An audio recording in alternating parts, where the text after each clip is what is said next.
Hello everyone, good morning. Happy Mahashivratri. ఈరోజు మేము శివరాత్రి సందర్భంగా ఒక మంచి టెంపుల్కి వెళ్దామని, అంటే మనకు ఎక్స్ప్లోరింగ్ అవ్వాలి, ఒక కొత్త ప్లేస్కి వెళ్ళాలి, అదేవిధంగా మనకు శివుని దర్శనం అవ్వాలని పాయింట్ ఆఫ్ వ్యూలో మేము వెళ్ళడం జరుగుతుంది. మంచి టెంపుల్ ఇది, భైరవగుట్ట అని. 300 years ఓల్డ్ టెంపుల్ ఇది. మంచి హిస్టరీ ఉంది. స్వయంభూ టెంపుల్ ఇది. హైదరాబాద్ దగ్గరలో, హైదరాబాద్ కంటే కొంపల్లి నుంచి వెళ్ళి 20 kilometers డిస్టెన్స్లో, మేడ్చల్ చెక్ పోస్ట్ నుంచి వెళ్ళి 8 kilometers. మంచి బ్రహ్మాండమైన టెంపుల్ ఉంది ఇది. మనకు ఒక డే హ్యాపీగా టైం స్పెండ్ చేయొచ్చు. స్వయంభూ టెంపుల్, భైరవస్వామి టెంపుల్ ఉంటుంది, అంటే కాలభైరవస్వామి టెంపుల్ ఉంటుంది, ప్లస్ మనకు శనీశ్వరాలయం కూడా ఉంటుంది. కాబట్టి దర్శించుకోండి. Let us start our journey.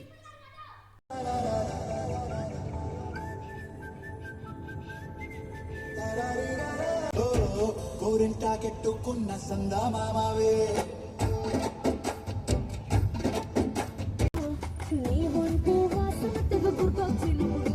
రెండు చేతులకి జుట్టు ముడిచినప్పుడు, రెండు కట్టుకొని పడుకున్నప్పుడు అలసిపోయిరు.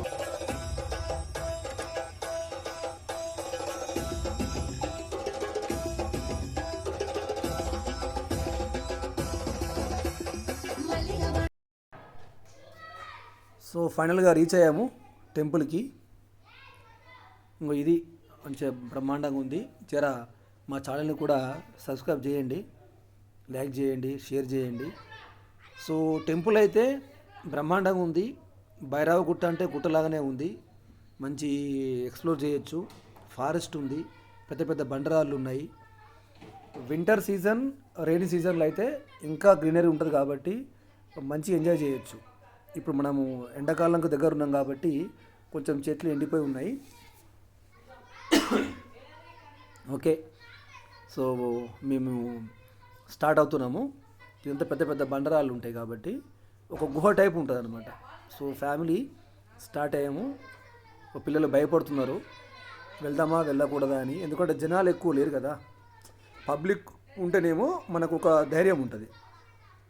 స్టెప్స్ కట్టారు, పెద్ద పెద్ద బండరాళ్ళ మధ్యన మనకు ఒక వే ఉంటుంది. లా ఉన్న వాళ్ళు, ముసలో ఉన్న వాళ్ళతో కొంచెం కష్టం, కానీ యంగ్స్టర్స్కి ఓకే. సో ఆ విధంగా బయలుదేరాము. పెద్ద పెద్ద బండరాళ్ళు ఉన్నాయి. మనం ఇంకా లైవ్ చూస్తే బ్రహ్మాండంగా ఉంటుంది. ఇక్కడ మనము కంప్లీట్గా చూడలేం కదా. సో ఇక్కడ దాకా వచ్చాము. ఇక్కడ నుంచి వెళ్ళి మళ్ళీ మనం లెఫ్ట్కి వెళ్తే ఇంకో వే వస్తుంది. ఇట్లా కూడా వేస్ ఉంటాయి, కొన్ని డిఫరెంట్ వేస్ ఉన్నాయి కాబట్టి ఆ వేలో వెళ్ళకూడదు. ఆడ మనకు మంచి స్టెప్స్ ఉన్నాయి, క్లియర్గా ఇండికేషన్స్ ఉన్నాయి. అకార్డింగ్ టు ఆ ఇండికేషన్ లెవెల్లో మనం వెళ్ళాలి. స్టెప్స్ ఉన్నాయి. కొంచెం వర్షాకాలంలో బాగుంటుంది, కానీ వాటర్ ఉంటే ఎట్లా ఉంటుంది అనేది మనకు ఇంకా ఎక్స్పీరియన్స్ లేదు. ఈ విధంగా ఆ పిల్లల్ని ముందు తీసేసుకొని, లా ఉన్న వాళ్ళైతే కష్టం, బాగా ఎక్కువ హెవీ ఫ్యాట్ ఉన్న వాళ్ళు అయితే కష్టం అవుతుంది. అట్లా రావాలి. మేము సన్నగా ఉన్నాం కాబట్టి అంత ప్రాబ్లం అవుతుంది. ఇంకా హెవీగా ఫ్యాట్గా ఉంటే కష్టం. సో అన్నీ అంత కంప్లీట్గా బండరాలే. ఇది వే టెంపుల్కి, భైరవ స్వామి టెంపుల్కి ఇది దారి. చూసినావు, అతను దర్శించుకొని వస్తున్నాడు ఇటు సైడు. మనం అట్లా వెళ్ళాలి. అంతకన్నా ఎక్కువ ఫ్యాట్ ఉంటే మనము లోపలికి వెళ్ళలేము. సో అకార్డింగ్లీ ప్లాన్ చేసుకోండి. కూర్చుండి వెళ్ళొచ్చు, మళ్ళీ ముసలోళ్ళు కొంచెం కూర్చుండి వెళ్ళాలి. సో ఇది ఫైనల్గా చూసి ఎంత పైన రాళ్ళు ఉన్నాయో.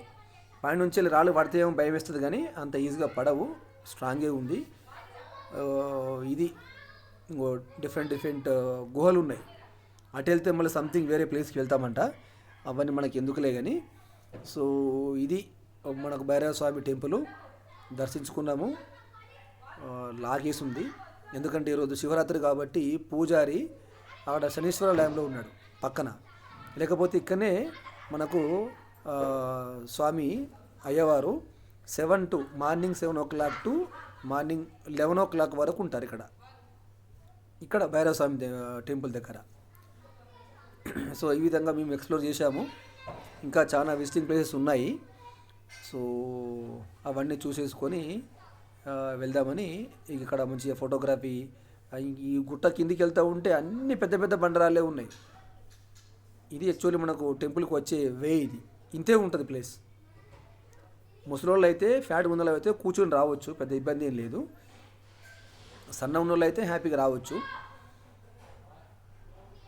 సో ఆ విధంగా ఇంకా వేరే వేరే టెంపుల్స్ చిన్న చిన్న ఫొటోస్ పెట్టారు. డెవలప్మెంట్ పాయింట్ ఆఫ్ వ్యూలో అండర్ కన్స్ట్రక్షన్లో ఉన్నాయి. డెవలప్మెంట్ చేస్తే ఇంకా చాలా బ్రహ్మాండంగా ఉంటుంది. మనం చూసిందేమో భైరవ స్వామి టెంపుల్, తర్వాత హనుమాన్ టెంపుల్ అని చిన్న చిన్న ఫొటోస్ పెట్టేసేసి స్టెప్స్ కట్టి పెట్టారు. ఫ్యూచర్లో వాళ్ళు డెవలప్ చేస్తారేమో. సో ఇప్పుడు భైరవ స్వామి దర్శనం అయిపోయిన తర్వాత మనం ఇక్కడ నుంచి వెళ్ళి శనీశ్వరాలయంకి వే ఉంది. కాకపోతే శనీశ్వరాలయంకి ఫోటోగ్రఫీ అలౌ లేదు కాబట్టి అక్కడ మేము ఫొటోస్ తీయలేదు.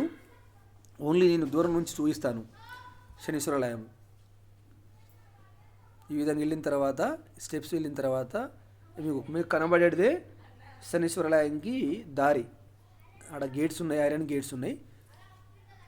అక్కడికి వెళ్ళాము. అక్కడ కాకపోతే లోపలికి ఫోటోగ్రఫీ లేదు కాబట్టి నేను అక్కడ ఫొటోస్ తీయలేదు.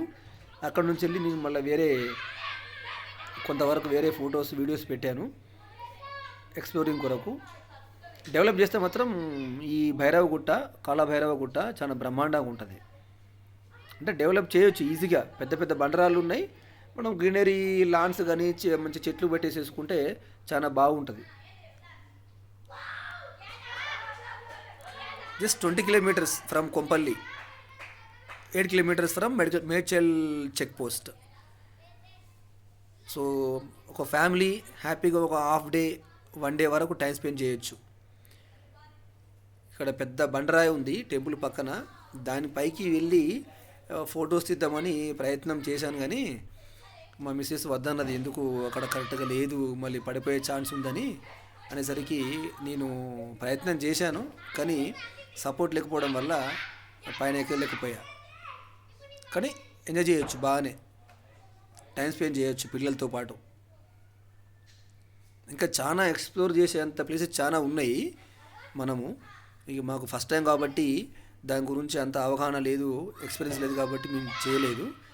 ఇక్కడ మనం కిందికి వస్తూ ఉంటే శనీశ్వరాలయం అయిపోయిన తర్వాత కిందికి వస్తూ ఉంటే మనకు నాగదేవత టెంపుల్స్ కూడా ఉన్నాయి. అంటే ఓపెన్ టెంపుల్, అది కన్స్ట్రక్ట్ చేయలేదు, ఓపెన్ టెంపుల్స్ ఉన్నాయి. మీకు చూపిస్తాను ఇప్పుడు. మనకు నెక్స్ట్ కిందికి వెళ్తూ ఉంటే మనకు నాగదేవత టెంపుల్స్ ఉంటాయి. రెండు ఉన్నాయి నాగదేవత టెంపుల్స్ ఓపెన్ ఏరియాలో ఉన్నాయి. చాలా బ్రహ్మాండంగా ఉంటుంది. ఇక్కడికి వచ్చాము. ఇది ఫస్ట్ నాగదేవత టెంపుల్. ఇది అయిపోయిన తర్వాత అటు రైట్ సైడ్ ఇంకోటి ఉంటుంది. సో కంప్లీట్గా ఇదంతా ఓపెన్ ప్లేస్, బాగుంది, బ్రహ్మాండంగా ఉంటుంది. ఆ రేకులు ఉంది కదా, ఆ రేకులంతా మనకు శనీశ్వరాలయం. సో ఇక్కడికి వెళ్ళి నాగదేవతను కూడా దర్శించుకున్నాము. ఇక్కడ లెఫ్ట్ సైడ్ ఒకటి అయిపోయింది, ఇది రైట్ సైడ్. సో ఇదంతా బయటకు వచ్చేసిన తర్వాత ఈ భైరవగుట్ట చుట్టూతా ఈ విధంగా ట్రాక్ ఉందన్నమాట. అంటే మనకు వింటర్ సీజన్లో, రెయినీ సీజన్లో ప్రాబ్లం అవుతుంది కదా.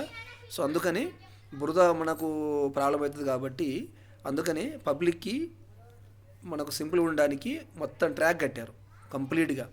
అరౌండ్ మనకు 1 కిలోమీటర్ ఉంటుంది, 700 to 1 కిలోమీటర్ వరకు కంప్లీట్ ట్రాక్ ఉంటుంది గుట్ట చుట్టూతా. మనం మంచి ఎంజాయ్ చేయొచ్చు, గ్రీనరీ ఉంటుంది. ఇప్పుడు మనకు సమ్మర్ ఎండింగ్లో ఉన్నాం కాబట్టి అంత చెట్లు ఎండిపోయి ఉన్నాయి. వింటర్ సీజన్లో అయితే బాగుంటుంది. So coming to the photo session, photo దిగాము చాలా బ్రహ్మాండంగా, హ్యాపీగా. ఎక్కువ ఫోటో తీయలేకపోయినాము. సో ఫోటో సెషన్ అయిపోయిన తర్వాత దారిలో వస్తూ ఉంటే మనకు ఈత చెట్లు కనబడ్డాయి. ఆ చెట్లుకి వెళ్ళేసేసి నేను ఆ వీడియోస్ తీశాను. ఎట్లా ఈత కళ్ళు వస్తుంది, ఎట్లా కట్ చేశారు, కటింగ్ ఎట్లా చేశారు, ఎట్లా వస్తుంది చూశాను. మంచి స్మెల్ వస్తుంది, గుమగుమ స్మెల్ వస్తుంది చూశాను. దీని లుట్టి అంటారు కదా, హాఫ్ వరకు నిండి ఉంది చూశాను. మా పిల్లలు ఏమన్నారంటే తీసేసుకెళ్దాము, కార్లో తీసుకుందాం అని చెప్పారు. కానీ ఎందుకు మళ్ళీ వాళ్ళు చూస్తే పెద్ద ప్రాబ్లం అవుతుంది కాబట్టి దాన్ని టచ్ చేయలేదు. అది అయిపోయిన తర్వాత మేము ఇక్కడ పక్కన నందనవనం అని ఒక మంచి ఫామ్ హౌస్ ఉండే. సో పక్కనే టెంపుల్ పక్కనే, మన భైరవగూడ టెంపుల్ పక్కనే ఈ ఫామ్ హౌస్ ఉంది, నందనవనం ఫామ్ హౌస్ ఉంది. సో ఈ ఫామ్ హౌస్ సూపర్వైజర్ని రిక్వెస్ట్ చేసి సరదాగా టైం స్పెండ్ చేద్దామని, అంటే ఒక డిఫరెంట్గా ఉంది ఈ ఫామ్ హౌస్. ఇదంటే ప్రైవేట్ పార్టీస్ చేసుకోవచ్చు అంట, ఇది పర్సనల్ కాదు, ప్రైవేట్ పార్టీస్ చేసుకోవచ్చు అని చెప్పారు. నందనవనం మన మేడ్చల్ చెక్ పోస్ట్ నుంచి 8 కిలోమీటర్స్ దీని పక్కనే ఉంటుంది. మంచిగా టైం స్పెండ్ చేయొచ్చు. ఒక డిఫరెంట్ లుక్ ఉందన్నమాట ఇక్కడ. ఫామ్ హౌస్ అంటే నార్మల్గా ఏదో సిమెంట్ బ్రిక్స్ తోటి కడతారు కదా, అట్లా కాకుండా రెడ్ బ్రిక్స్ తోటి కట్టారు.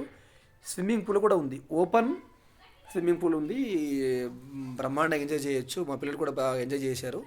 ఇక్కడ ఫోటో సెషన్ అంతా అయిపోయిన తర్వాత మేము బయలుదేరి ఇంటికి వచ్చేసాము. సో ఈ విధంగా ఫొటోస్ బాగానే ఉన్నాయి. అంటే లోపల రూమ్స్ కూడా ఉన్నాయి, మనకు ఒక ఇది మన 6-7 రూమ్స్ జర్నీ లోపల. విజిటింగ్ ప్లేస్ తప్పకుండా మీరు కూడా చూడండి. వీడియోని జర షేర్ చేయండి, లైక్ చేయండి, సబ్స్క్రైబ్ చేయండి. మీరు వెళ్తే వన్ డే బ్రహ్మాండంగా ఎంజాయ్ చేయొచ్చు. Okay, thank you, bye.